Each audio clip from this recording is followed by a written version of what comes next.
Hi, Christina Brown here with the Brown team at RE/MAX. I just am looking so forward to 2022, so Happy New Year to everyone. And I get lots of questions on what we can expect in the market with rates, with inventory, with pricing, all of that. So I've done a lot of research, watched a lot of different podcasts, things like that. I always tell people you're going to see a lot of information on the internet. Of course, don't believe everything that you hear and see and read. Always check the sources, always make sure they're reputable, they know what they're talking about, they have experience. So I want to give kudos to Brian Buffini. First of all, Brian Buffini always does extensive research at the beginning of the year to go over what's going on in the market. And so I watched his 15th annual Brian Buffini Bold Predictions that he does every year. So a lot of realtors watch that. And he references a lot of professionals in the industry too. Dr. Yoon, who does a lot of the statistics and tracking and numbers and things for the National Association of Realtors, and then Wells Fargo and their research team, and just many others that he uses. But I've watched and listened to a lot of different things, so I try to be very picky with my sources, so you all need to do that as well. We are still seeing a housing shortage. In fact, inventory is still the lowest it's been in the last 50 years. So we are definitely seeing a shortage. If you look back to 2005, 2008, around that market, when the market was, we had an influx of inventory, but still a low from where it was 50 years ago. We know that, in the market, it's always based on supply and demand. That's, of course, a big driver and a big factor. And so as long as demand remains high, then that's going to affect the supply and the pricing and all of that. All right, so in 2021, let's take a look at who the buyers were and what happened in the market. 34% of the buyers were considered first-time home buyers, and that was up from 31% in 2020. So about a third of the buyers in 2021 were first-time home buyers. 11% of the buyers are those multi-generational home buyers that we're seeing.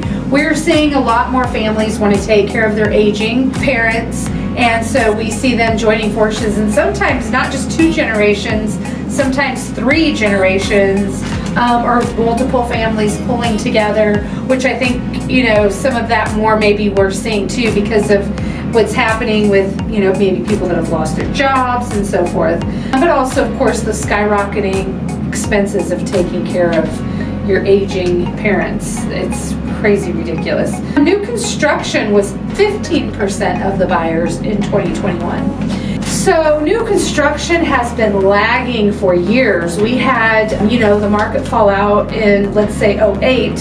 And since then, a lot of builders went belly up or quit purchasing. Banks made it harder for these new construction loans and for builders to get financing. And then it's taken several years for them to start building again. Well, now we're seeing lots of construction, right? I'm going to say in the last couple of years. But just the time it takes to put in their permits, get them built, it's taking a while for them to catch up and help with inventory, because right now they've been selling just as fast as they're building.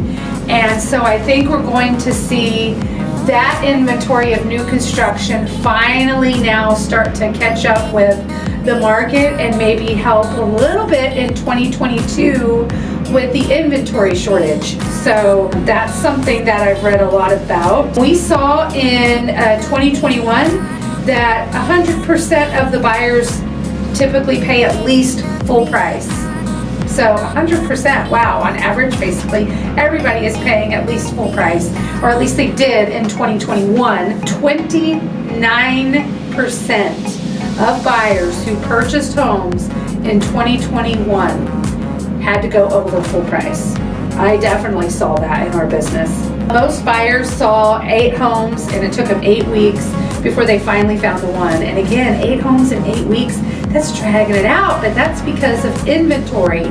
So completely matches and lines up with what we saw in our business in 2021. Wow, something to keep in mind. So keep your expectations realistic if you are looking to purchase a home in 2021, because inventory is still low. And then, of course, we're seeing a lot with unemployment.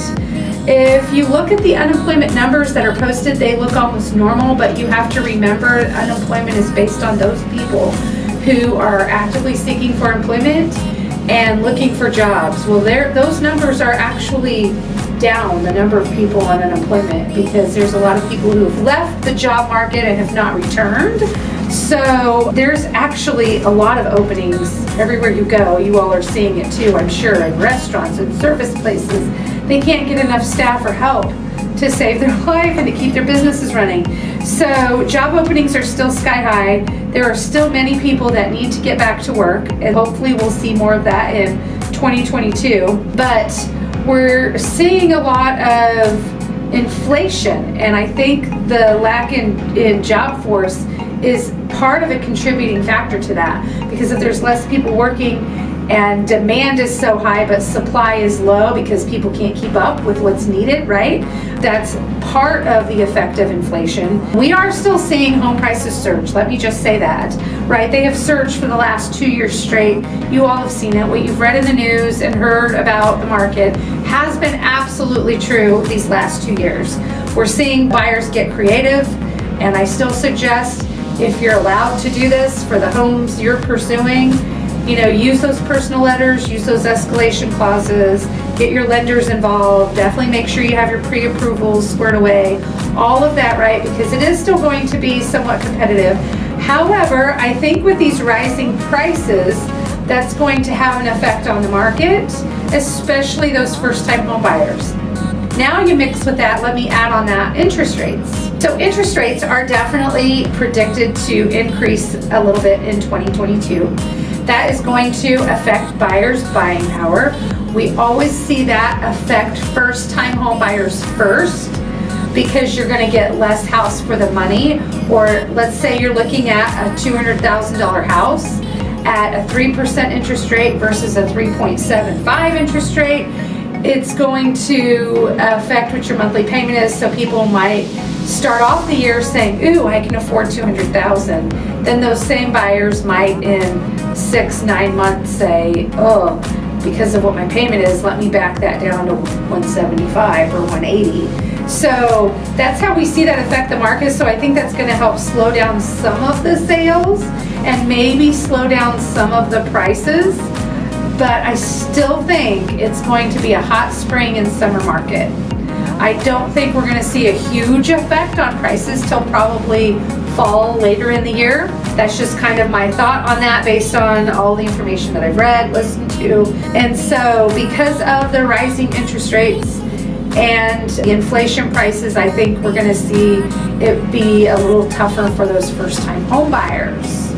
So with that said, we are seeing the luxury market just get blown away with sales. Like, I've never seen homes in the upper price bracket, especially in Kansas City, where we typically don't see multi-million-dollar homes like you see in other more expensive places, that have sold so quickly and just gone off the market and gotten full price or over full. I mean, we just don't typically see that here in our market, but we've seen it a lot lately, right? Especially more in 2021.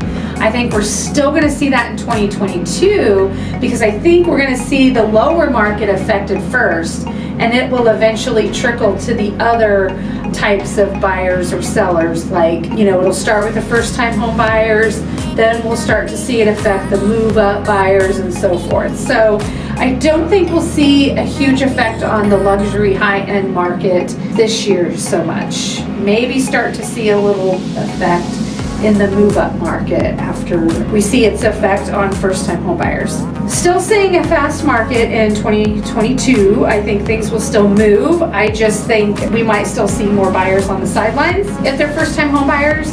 Although, if you are a first-time home buyer and you're not sure what you want to do, my advice to you is to purchase earlier in the year than later in the year. We know typically we see prices increase come the spring market. So before that spring market, if you jump in now while rates are low, prices are still low, I think it's a great time for you. I think that it's been really easy for brand new real estate agents that have zero experience, that don't know much about the market and selling and helping people and marketing and things like that. It's been pretty easy for them the last couple of years to make some money. I think as we see the market tightening up in the next couple of years, we're going to see many of them leave. A lot of these realtors that have little to no experience Typically when the market starts to change, they leave the market. My best advice to you is to buy early. That'll save you some money on pricing and rate. Real estate is still a great investment, and we still see the wealthiest people still invest in real estate, believe in real estate. We believe in real estate. Over time, real estate will always appreciate. Still going to be a strong market this year. It's just we are going to see a change in interest rates, which might change some, especially first-time home buyers' buying power. Again, get out there earlier rather than later. If you have questions, anything I can help you with, reach out. Happy to help you. Have a great day and a great 2022.